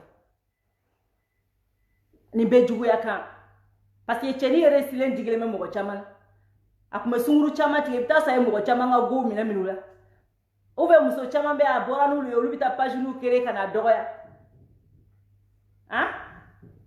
mais anw ka ko t'o la o y'aw yɛrɛ dama ka kow de a ma mɔgɔ si forcer wa a bɛɛ y'a ka nafoloni minɛ hey nafa foyi tɛ kanu na baraji tɛ kanu na koyi baraji foyi tɛ kanu na a y'a d'aw ma o fana y'a d'a ma a banna an ka ta ka bɔ yan donc nous on n'est pas là pour que ko manamana ko ta ko k'an ka ko ye mais a ye fara ka bɔ artiste na a bɛ ka Mali kunna wolo a kana na cɛnin ka carrière tiɲɛ pour rien du tout ni juguya ni manamana ko ye quoi c'était ça mon objectif o de ne ka objectif ye et puis demsanu meni mana ko muna ka ba furuma ka to mana ko ni yala langolo ni malangolo ya ko ni che filmo ni janaya ni fauna kangulu suteni nete promotion ko demsanu ye ntu suteni bi wambuka actimba condamné fermement wa acti kela fonfe ni dekun sora kono anti deme bi ti deme shini ni furule no ni dekun soro furu kono ne jene bi deme ne bi deme me ka ban furuma ka ta ke mana ko ye kibe kila kana tuguni ko ango promotion ke ko lu defend mana ko la an dambete anga tabiate atanga islamaya kono atanga dambe kono foi musomani ga ban furuma ka to janala aish ne to promotion ke wani yemi yino kono yaso ni furula ni de kun soro ni na na réseau sanfé na be mi ki chela mbo ki chela me banka banfuruma ka ta ke janaya ni mana ko ye kanga kila kana ka no promotion ka kanga mo détruire ate passé donc am ta ko ate bala sigi ka ta prison ate balne la de nyo de fo wa nga be taw na tara prison ala kana bali mo shila parce que nous ya bla GTC fene ba fo de ko abe fo kulu mu ka barake parce que ko ye réseau mine trop non juga mayne wallahi sirigi ala ki bo wallahi ye nyuma ya mununke ni fele be ki ma leçon wani mega mo chama ma leçon ali sirigi manike sunguru tiga ba na o ma dabla do egrile ba uchoro ala no dala ayu barano ni musomani nunu be so ko belaje nunu era de bankote ni mega artiste wero ma leçon ni mega wartigu ma leçon ayeto musomanu ko pete ni mi ke sirigi la wallahi do be fen kawla minga juguni sirigi tay ubi complémenta au kama unuka mali joli don a page langolo munu be ni mo do fantomu do le mu ko fe ube na problème la c'est au ma be na formula ni fene be ke leçon ko ingera chio akala galon parce que à l'heure actuelle mama be kuma prévuta shi bolo ko prévu mumbe ko prévu concrète mais sirigi be ta prison amuna parce que ko médiatisera trop e diebe da donala ivoirien da donala gabonais da donala diebe da donala be ivoirien guinéen sénégalais be da donala ni ko intissera ke ko fitine tuguni donc mali JTC be siriki garder jusqu'à ce que ko imbi calmer bébé yine bébé ta suna be fo ko mali JTC ta kabarake ko muso batira ko mali JTC ma kabarake parce que ko siriki artiste de ku ye différence ko yin kumbe fle ko donc siriki ga mo wala ko yere ta ko abo were ta de ka da ka to ka ta chef duman batobi ka ta climatiser maliki hey maliki climatiser bla chambre munun kono ay to do négocier ay awere fleni ye bamako kura kote ay o do négocier aka climatiser nyana manyini ka di cheni ma ki ka bigini kaye dama ka dongili da ay tanaka fe goni aka to ka conseil ke aka fon ka aka temena ka vie dans 2 mois bébé nyine ni ko bébé ta ka makula nous ya sirigi bla non kalama na ya die bébé bo mali JTC a doyan fait hey JTC sa mali la hey à l'heure actuelle JTC magote masitana JTC ere magote sirigi la ko JTC mago ba toko de la fa ko de famu aw ka delite na mbangwe fa ko de famu plus ko be ko ka delite keke pour que ko ni ngando ya sirigi ga lablade aw be ka sirigi to sadiri aw be ka sirigi to choroni parce que aw bolo mali kono yafa de ba be nyana bo o kunye parce que ko kunte réseau ka ko dogole ni kuno ko kuma arranger duguma hey anana tubabu ka monni kono sisa fo mali on réveiller vous là anana moni tubabu moni ni kono oh ko mana bla kenema ka ba kenema be barade ni mali JTC ni blasta iba e mama be ko masita bebe wuli ka JTC doya sisa abe fo dowere te fo ko parce que ko sirigi de do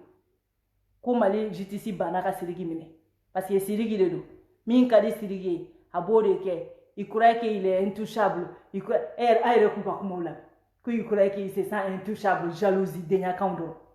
ikura intouchable ne che kumbeni digungo bi ti sigi mana kan fola ni e wolo den fene ku yesirigi iti sigi mana kan fola sirigi de jole mena wolo bay sirigi jole meni mo dema mu ulu shitis no la bi olu tɛna fɔ ko piɲɛ tɛ et puis mana ko a muso tɛ a sunguru yɛrɛ ɲɛnama tɛ a bɛ Sidiki kun a bɛ cɛ wɛrɛ kun a bɛ cɛ wɛrɛ kun a bɛ dɔ wɛrɛ kun k'an ka bɔ k'o de dɛmɛ n'a sɔrɔ elle était fidèle avec Sidiki j'allais même comprendre ça elle sortait avec 3 gars en même temps a bɛ taa 2 jours kɛ Sidiki bolo a bɛ taa 3 jours kɛ nin bolo k'an ka bɔ k'o de soutenir k'an ka artiste détruire ni manamana mɔgɔw de kama elle est quoi elle va servir quoi au Mali elle va servir quoi à part ka Mali tɔgɔ tiɲɛ ka Mali danbe tiɲɛ elle nous servait à quoi hein k'an ka éducation tiɲɛ elle nous servait à quoi an t'o tiɲɛ fɔ ɲɔgɔn ye ne tɛ mɔgɔ si dɛmɛ ni manamana ko kan yan donc Sidiki somɔgɔw hey a ye kasi dabila a ka bagabagali ni deliw fɛnw dabila a ye taa aw ka taa baro kɛ MCA tɛ foyi ye a ye taa baro kɛ a ka a bila kilimu duman kɔrɔ a ye taa n'a ka gitari ye Sidiki yɛrɛ k'i yɛrɛ calmer k'i bila cool la a ye taa n'a ka gitari a k'a ka fɛn fɔ a k'a ka gɔni fɔ yen a ka fɛn yɛrɛ kora fɔ a ye taa n'a ka kora ye prison yɛrɛ y'a dama inspiration de ye ni Ala y'a da k'a bɛ taa prison a bɛ k'i kisi ko dɔ de ma Sidiki e bɛ mobili boli kana ɲinɛ o kɔ dɛ i bɛ voyager kana ɲinɛ o kɔ dɛ e bɛ taa min kɛ koko kɔfɛ peut-être tɔɔrɔ fɛn o fɛn kan k'e fɛnɛ sɔrɔ Sidiki fɛn min kisir'o ma i bɛ prison ta ni hakili de a bɛ se ka kɛ ni e tun bɛ kɛnɛma e tun bɛ taa mɔgɔ dɔ faga e yɛrɛ tun bɛ t'o la e t'o dɔn a ye nin maniya ka nin ta ni hakili ye a bɛ se ka kɛ fɛnɛ mɔgɔ dɔ tun bɛ taa don e la k'e manamana faga e tun t'o dɔn a bɛ se ka kɛ e bɛ avion ta i bɛ taa bin yɔrɔ dɔ la e t'o dɔn e filɛ bi n'i donna prison na ne t'a kalama dɛ mais n'i donna prison na a b'i kisi ko bɛɛ lajɛlen ma tant qu'il ma bɔ prison kɔnɔ tu es protégé kɔgɔ miiri 4 in kelen bɛ k'i protégé a ye taa a y'a terikɛ nu a ye taa buba fana ye kalo 2 k'a bɔra a ma foyi k'a la a ye taa a k'a bila yɔrɔ ɲɛnamani na a ka barow k'a fɛ a ka dumuni duman tobi ka d'a ma a ka taa n'a ka kora ye a ka ani bigi ni kaye a ka dɔnkili sɛbɛn a ye leçon min tire nin na a ka bɔ ni fɛn ye fɛn min bɛ tila k'a yira ko minnu wulila k'u b'a détruire k'u ka misɛn sa a y'o kɛ a kana to nin kɔnɔ a ye nin page tourner a ye taa a ka fɛn kɛ n ko n'o de kɛ ne donnen dɔrɔn a 2 semaines dɔrɔn ne ye page tourner aw ma ye ne bɔlen fo ne jugu ko ko han ne jugu minnu ko ko pɛtɛ u bɛɛ ko han awɔ maa ma ko jɛnɛ bɛ taa bole ne bɔra k'a sɔrɔ wale ne bɔra bole ne kun ka ɲi n'olu bɛɛ ye maa ma ye ne bisigi ka ne laɲini ko ne ka taa bole bilayi ne bɔra ne ɲana n'u bɛɛ ye k'an bonya k'an jɛ k'an lafiya n ko ne bɔra o ko ayi ko nin tɛ jɛnɛ segu dun parce que j'ai tourné la page je fais ma vie n bɛ yɛlɛ n bɛ dumuni kɛ n bɛ n ko k'an jɛ n bɛ mu n bɛ soin de moi ne bɔra Bamakɔ diɲɛ bɛɛ dabali banna u bolo de ko ne ma to kasi ni maɲumako ni fɛnw na non i jugu bɛ fɛ k'i yɔrɔ min na kana sɔn i ka ye yen nɔ tɛmɛ Sidiki somɔgɔw a kana tɔw jugu ka yɛlɛ o la a ye nin bila n'aw ma se k'a labɔ n'u y'a bila ka taa prison na a y'a t'u bolo jugement sera a bɛ ɲɛnabɔ c'est tout donc rapidement Kuyatɛ ba i ye Diko tɔgɔ bila tant mieux pour toi hein. Voilà tant mieux pour toi o de fɔr'i ye k'i ka faso ko kɛlɛ kɛ i ka cɛkɔrɔba in tɔgɔ bila ka bɔ i da kɔnɔ dɔ kɛra dɔgɔyalima na dɔ kɛra manamana ko la ten dɔ kɛra o Mali éduquer la ten aw minnu b'a fɔ k'anw kana Kuyatɛ ba tɔgɔ fɔ est-ce que Diko delila ka Kuyatɛ ba tɔgɔ fɔ depuis mois de mars Kuyatɛ ba bɛ ka Diko dɔgɔya a bɛ ka Diko dɔgɔya dɔgɔyalima siri dɔgɔyalima mais aw ye Diko tile kelen ka Ala fɔ a ma ko ya Rasululayi ni magara Kuyatɛ ba la ko va faire ta lutte laisse Kuyatɛ ba mais pourquoi Kuyatɛ ba aussi fait pas sa lutte et laisse Diko b'a ɲɛ sira la ni cɛkɔrɔba in delila k'a tɔgɔ fɔ a delila k'a jamu fɔ mais pourquoi a bɛ sigi diɲɛ don o don k'ale bɛ Diko dɔgɔya e b'a fɔ ko Diko bɛ kaw jumu bila nin ka nin kɛ Diko bɛ sugɛli bila ka nin kɛ Diko k'i tilen e b'a fɔ Diko k'a dabila Diko k'a dabila ni Diko m'a dabila toi tu es qui ni Diko m'a dabila tu es qui ni Diko m'a dabila i bɛ se ka mun de bɔ a la ale bitigi ni fa bɛ se ka mun de bɔ Diko ka ko la ko ni Diko m'a dabila k'e b'a fɔ Diko ye ko k'o dabila ko ni kaw jumu ka côté gagné ko abe fo ko Diko ma fota ni ni perdi la fo ko ay ma fota parce que abe kala banci ndangara bazo fana nyana ko beya nyogona di adama di be kewale mi ke bolo ko beyi nyogona di mais Diko ko mesigi ni boye ka kuma ima boka bo pete ka kumolo chien jojoli ika bubu kumeta Diko fe ni ko mogo bu denga ta Diko fe sur 3h du matin ere a fo chien jojoli la signana ko la siga fo jiga nyana ko eni Diko ye nyogo ya 3h du matin ka solu be galwe c'était pour nous bluffer mais o keme fla foya quand on a calmé que ni Diko be nyogo bolo que tara Diko voir sur 3h du matin o joli fo on yana ebe mo dram voir chou fala fe ebo dado ite bonika mo yeta o chou fala fe Diko be mo mi eri muna abaye wogati muna akanga mo mi yo c'est pas ton problème c'est ton fils Diko kanga mo mi ere bo fire Diko kanga mo mi raconter ere bo fire toi tu es qui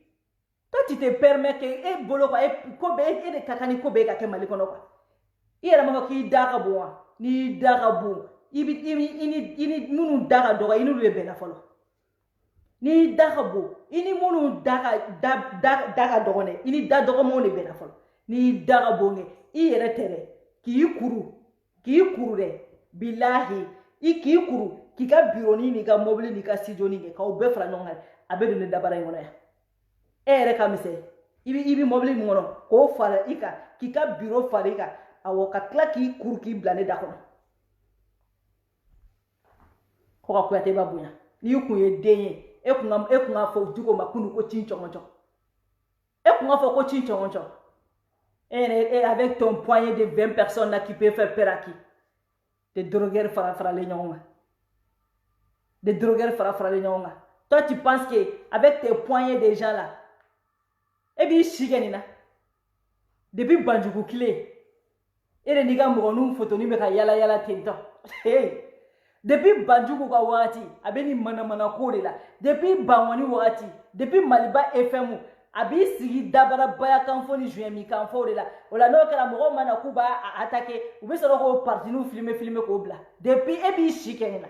était évolué ama fenge babugu ni ne tati avance pas tu recule aya ka kunu image la je il y a presque 8 ans ni nyogona kera la ani bajugu ka mangana aka mogonu be ka bo studio ni kono tanto ni ne fenela quoi on dirait que quoi ça dit c'est comme si aka vite tanyé quoi il recule toujours quoi babugu ni ala mogo dala toi tu penses que mogo bu ble e fedia Diko yere ta ble fe o abe Diko kanu bo on de to so Diko yere kono bado ke kuma ka ye Diko bolo babo fiende e babi jo kone Diko goshi ko Diko mo tesra fenye ka togo kale ka élément yo fe kale ka élément ya fay aya ka sama bali ani sama bali video mige abakon 10 dernières minutes ay to la mais les 10 dernières minutes abakon ko Diko ko mo tesra goshi ligne réseau ko ka Diko bo e ba goshi muna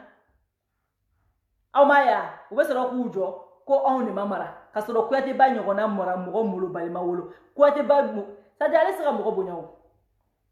asera mo bonya asama mu amala mo fani babulu imani tuura ko isera mo bonya imani tuura ko isera ala made gashi siga ni imani tuura ko beka mo mara bali dia sune be sega ta fi iwolo fa flama mo mi be fabo mo mi na korone e wolo fai ko be sera dogal manye abesera dogal manye ke e na ko e nyogona di o e woro tande me be sera dogal manye meni ba mafuru e nyama de te sera dogal manye nyama de te sera togonyo acho nga do bloqué kawo ko mo te sera goshili nya ko ka Diko be sera goshili nya ke mata mo ko nisa ate Diko mo sa wa ali chemite e o tsaka Diko perti di besa ne ere ete horon de ti halala de sino e gangi nemineri e wulila ani no ko ni boatara ko jamana mbi dafri boatara foi madafri I horon kolo ikila ka bo ika sadiri i bolla ka bo ka kila ka boli kana sigi ko taga nga sigi me kulure masas ngone ma sno kuluba nola wala tani nga sigi me kulure masno goma kuluba nola afori ko bo abina mine imi ka klik kita ka bo mama ko iya ka fo ko be basigira kumi yana ko amna ga chogo mama ke ikla ga klik kita ka ni siga kuma ime mogoti jatia iti jate iti yere lafia c'est-à-dire beyi ke bore ki ke wuluye ibi kule le yere ma do i kule la ka kule asimo mi wele i kule la ka kule digo mi wele i kule la ka kule mashi mi wele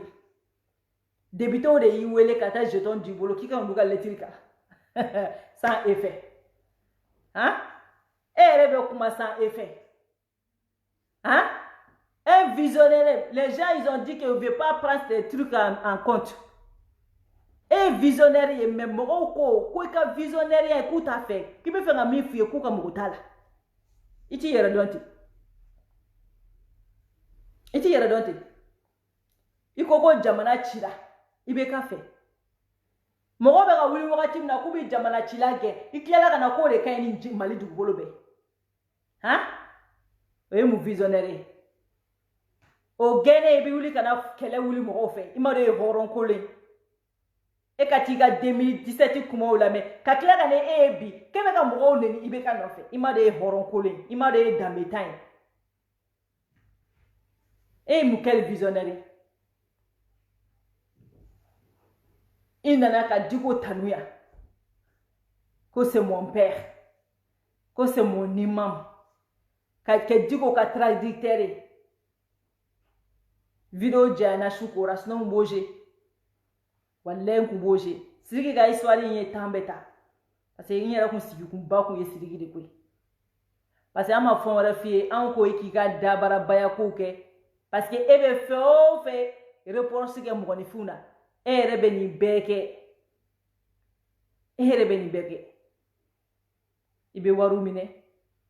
ibi jana yake femke ali sadiri ntado arama de rebe se ki to yere makiba ke chugumna mo ko furusa ma seritigi yu be filmer ku kiga telefoni gono ika telefoni chene yo di mima ko ka to gla no yo be bo ka kla ka to fere wo bi nyogo ngo shuba ka ton ne mu shuba ka ton ne ayaka telefoni di mima ko ka to réparer o les réparation konnala fait nous sur la télé photo nous ni vidéo sur la télé o fenetaro fere gouvernement fait no daka mugoma ko ingera tini wa ali shini anu le benyo bolo ka yala o sisera fara ka benyo na passe o bebe ka no projet ali shini o majola moyo fere munuma o ko ka ale de afere mais o ko majo o la ali shini so ko o danga de jedo matara sa Mauritanie dusuga sife hein muso furule munu ku dale bi bolo ika dugumalani ne ni bi ki ise nkuturuba du jula ngolongono eni alaji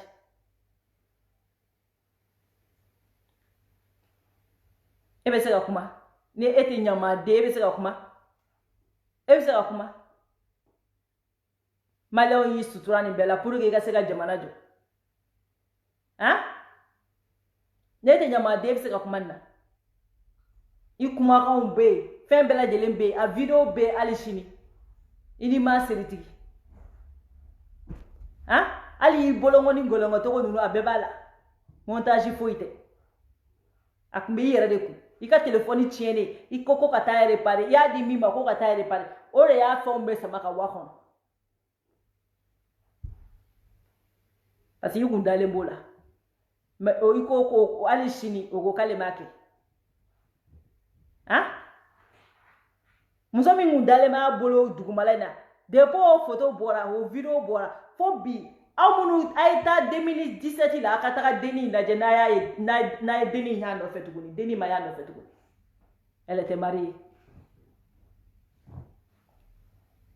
mariée min mu dalen bɛ bureau kɔnɔ fa bɛ k'i sen kuturuba dɔw julankolon kɔnɔ a ye taa denni lajɛ a ka taa 2017 a ka mitigi o mitigi denni tun bɛ k'o la mais depuis a y'o ko depuis o lebura wa b'u filmer kun jumɛn na pour que u k'u gueule fermer u kana se ka taa kuma parce que n'u kumara a b'a balancer c'était ça b'u filmer o de kama a y'u fɛn o fɛn sɔrɔ a bɛɛ filmelen b'a bolo pour que k'u gueule fermer u kana taa lebu c'était ça son système soit i bɛ sɔn o ma soit a b'a dabila comme foyi man di musow ye o la an ko Sidiki Jabate ala k'i dɛmɛ k'i bɔ janfa kɔnɔ parce que foyi man di muso yɛrɛ tɔgɔtigi nafolotigi kɔ a bɛɛ sɔnna a k'a filmer à cause de ça parce que tɔgɔ b'a la k'a fɔ ko ne n'a dara ɲɔgɔn ye a banna a bɛɛ filmelen b'a bolo e kan ka kuma ni jamana in kɔnɔ e bɛ kuma kunfun de t'u la e bɛ kuma minnu t'a ɲɛdɔn de e bɛ kuma minnu tɛ Mali kɔnɔ de mais Mali kɔnɔna la maa ma bɛ yen ko mɔgɔ balo mɔgɔ kunkoloma u b'i ta k'i servi la de sinon a bɛɛ tigɛlen bɛ e la a si tɛ e tɛ se ka si bɔ a ja kan bilen a si e ma ye mɔgɔ b'u ka ko k'ale mɔgɔ t'i la e bɛ fɛn o fɛn reproche kɛ mɔgɔw la e yɛrɛ b'o ba kelen kɛ e b'a fɔ ko e bɛ kuma ko Diko ye wagabiya ye ko sunnamɔgɔ k'olu bɛ min fɔ kaburu lujuralaw ma olu bɛ mun fɔ Sekine Lasene ala ko nin de bɛ wele ko visionnaire a y'a ka kumaw lajɛ mɔgɔ bila ɲɔgɔn na dɔrɔn n'a taara Sukɛli ni bila ɲɔgɔn na a bɛ taa Mariko ni bila ɲɔgɔn na an m'a ye Mariko de y'a faamuya Umaru Mariko kelen de ye nin faamu i m'a ye fo ka dugukolo meleke o ma sɔn ka gɛrɛ a la o ko kolabana tɛ wa kɛlɛla tiɲɛna don Mali politicien fɛn o fɛn n'aw y'aw gɛrɛ nin na walayi n'aw y'aw gɛrɛ nin na a bɛ ka wari minɛ ka tila ka taa dɔ in fɛnɛ ka wari minɛ o bɛɛ bɛ tɛmɛ ka bɔ yen n'Ala y'a kɛ n'a ma se k'i mago dilan min de tun bɛ kɔnkɛra la a y'o de kɛ IBK ni Sumayila la a ye Sumayila ta minɛ ka tila ka IBK gosi Sumayila gosi ka di IBK ma à la fin c'est ça le problème ko parce que i b'a dɔn a ye IBK tagali gérer cogo min na pour que IBK kun kana taga ne m'a fɔ ya n k'a nana ni système min ye parce que a bɛ nangarabayakan caman fɔ a ka vidéo kɔnɔ n'i ko k'i b'olu bɛɛ décortiquer can tɛ tila quoi mais ne b'a bakuruba de fɔ ya bakuruba a ka laɲini ye mun ye k'a bakuruba de fɔ ye a ko IBK tɛ taa mun na a tun bɛ ka mun don mɔgɔw kun na ka mɔgɔninfinw lasira c'est ça la base a bɛ mɔgɔw lasira ni IBK taara komi a y'a Sanogo ka kɛ tagalen a y'a tagara dɔrɔn nɔɔrɔw minɛ la yɔrɔw minɛ la yɔrɔw minɛ la donc a bolo ni IBK taara o ɲɔgɔnna de bɛna kɛ a ye mɔgɔw lasira n'o ye a tilala ka mɔgɔw lasira ni embargo ko ye a ye mɔgɔw lasira ni embargo ko ye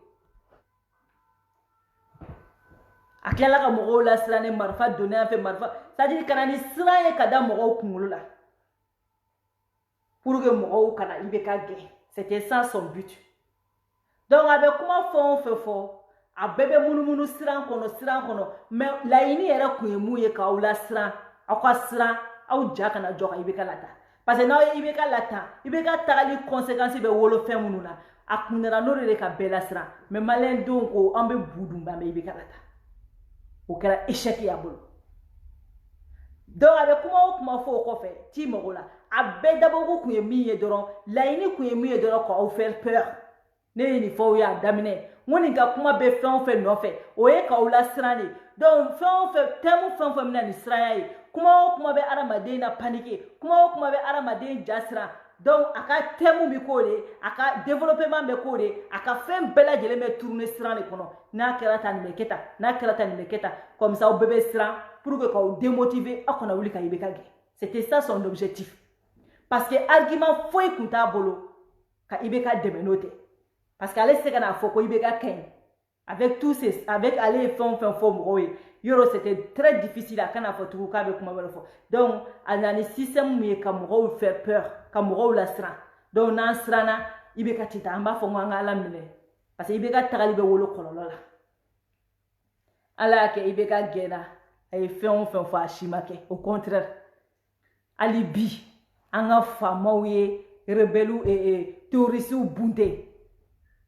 ku bunte depuis ibe ka tagala dongo do victoire kura depuis ibe ka tara die dongo do victoire kura au contraire akela contraire ako fena ko ni be ka tara ko CEDEAO be min danka CEDEAO ye tolérance mu ke malien ka de bala ka CEDEAO siki amadeli ka c'est la première fois wa alhamdulillah CEDEAO ko chini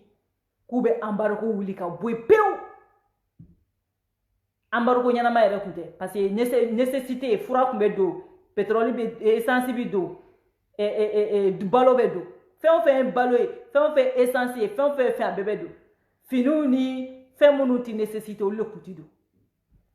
alhamdulillah a un mois fene balo do na fait mekera sini fene CEDEAO ya nga président validé no e bandawi CEDEAO ya validé CEDEAO ko fene ko à partir de demain frontière bébé d'aile tout va mettre en ordre donc au fene ma marché Omaya. Donc, on a fait pour que quand la pour que ibega kanata au shima marché, ibega tara ala masagoke. Oh, abe fanga ni mi sanka ke ibe dikola. Akume fanga ni muye ka ke dikola. Oye de ka diko ke moye meni yoro informé aketo nyininga imamu fe parce que tina se ka foka nya fonga ayere fo mo ka famu. Abe fin ka digo ke mogoye ka hagato nyini tukunga imamu fe abe ya fama kuma fo chugola abe fin ka digo ke kalabanchi di ka digo ke mogoye mogo mini kalabanchi akade ka digo ke mogoye mogo miti mogo clairly ka digo ke mogoye mogo mi galuntigele ka digo ke mogoye mogo mi bi kanfla fo ka digo ke mogoye mogo miti mogo jele ka digo ke mogo min be son namarama aba fo chu aba fo cha abe fen ko image de donner à diko abe fen ko image de di malien doma ora to na ya ka kuma obelame digo ba fo kaujimeta digo ba fo sugeleta na figi na bele soni fana amumesima e ka jagulu mogo do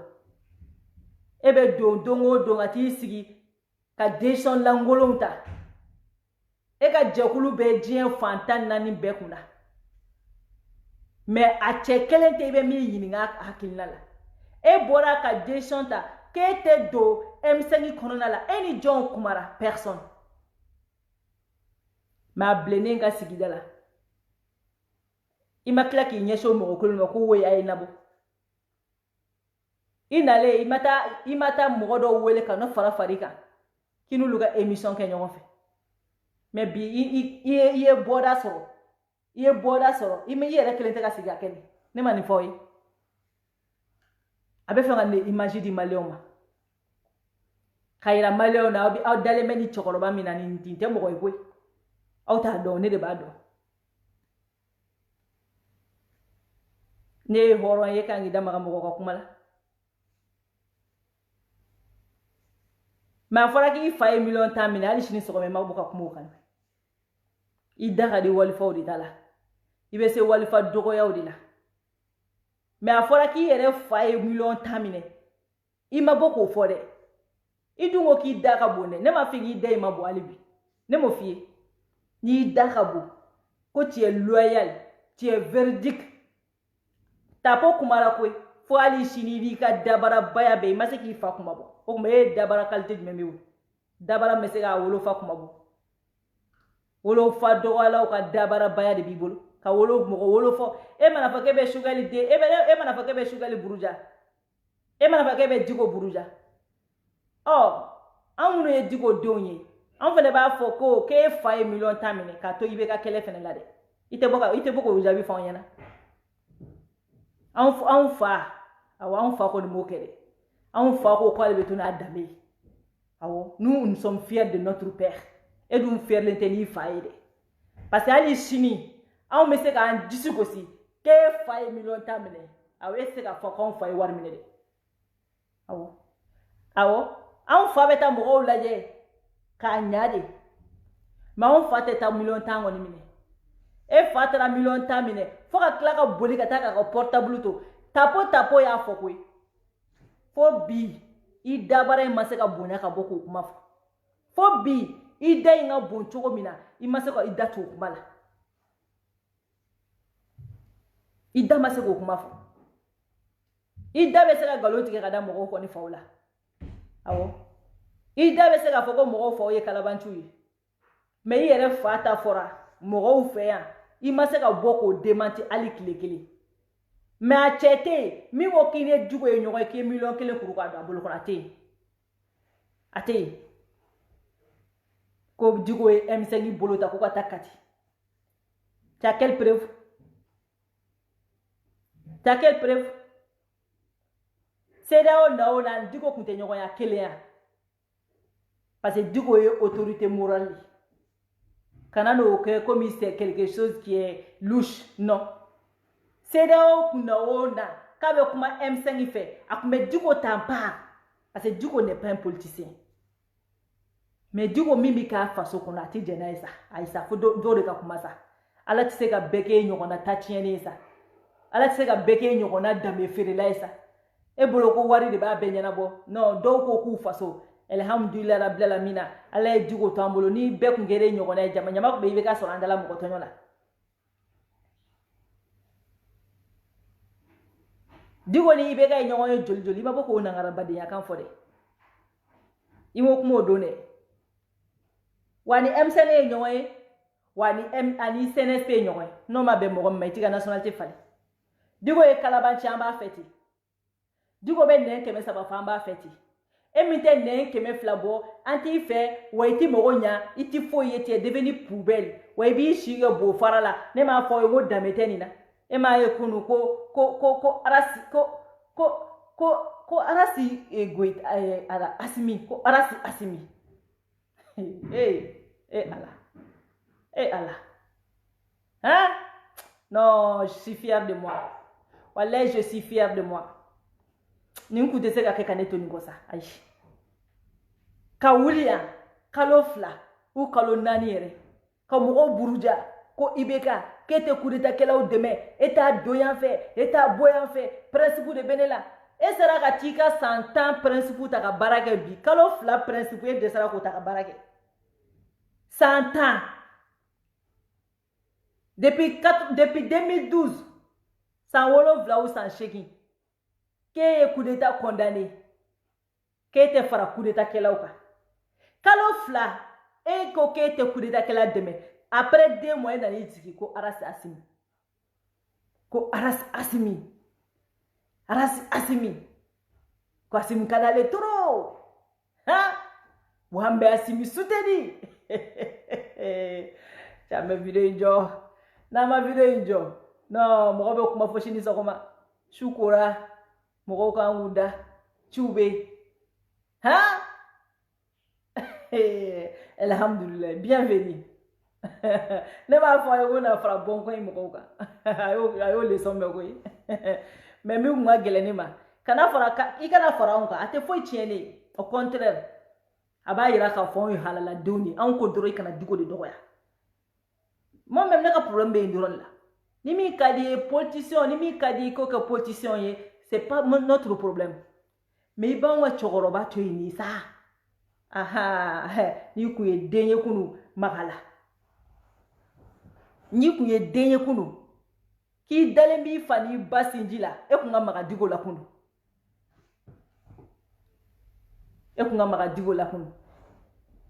i kun b'a ye k'a fɔ ko ja ko yɛrɛ dɔn baliya siri tigɛliya mun b'i la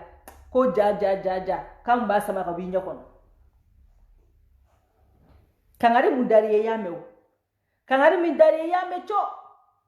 i malo ma dɔgɔ i b'a ladege la dɛ kangari mun dari ye kunu y'a lamɛn wa i ka to nin yɔrɔ in na dɛ i ka Diko to yen dɔrɔn ni min ka di ye a fɔ politicienw ma parce que olu de bɛ tila ka boli kɔ i b'a dɔn fo k'i sa k'i don i kaburu dingɛ den kɔnɔ i ni Diko ka mɔgɔya de bannen filɛ nin i ni Diko ka mɔgɔya de bannen filɛ pewu e b'a fɔ ko Diko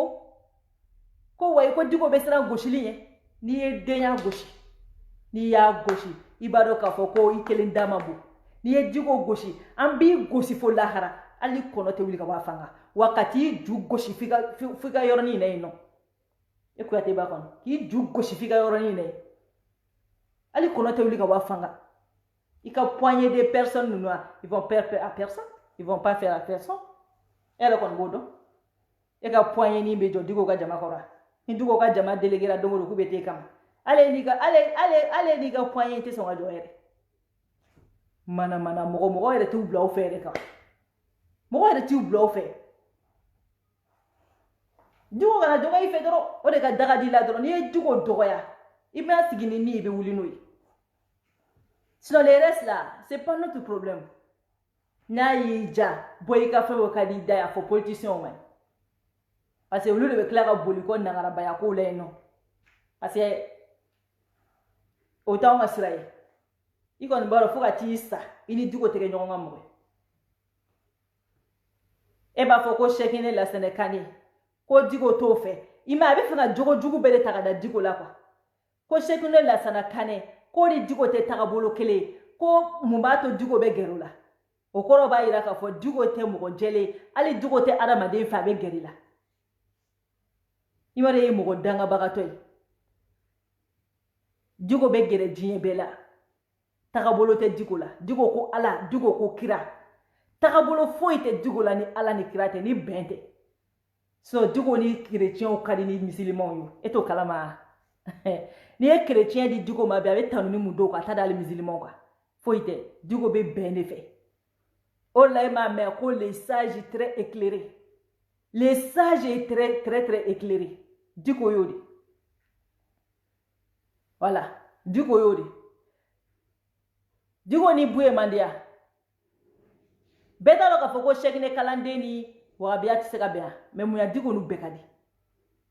parce que Diko ko Ala Diko ko kira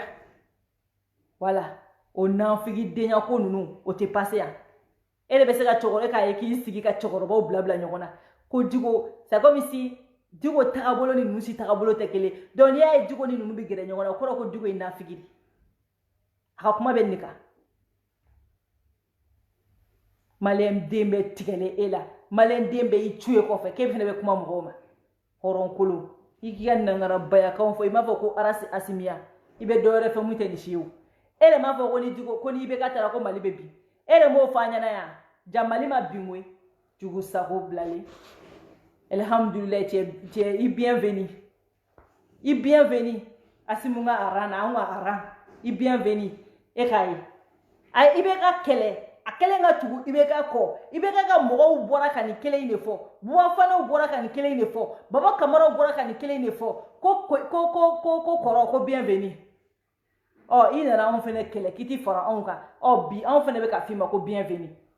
e ni Ala n'a Alakira cɛ a ma kɛ malo ye a ma kɛ malo ye bolo e y'i ka mɔgɔw cɛ ka taa Buwakɔ i filɛ k'u cɛ ka na Asimi fana kɔni k'u cɛ ka na Bandaw fana kɔni han i ma dɔn a kɛra malo ye t'u mɔriya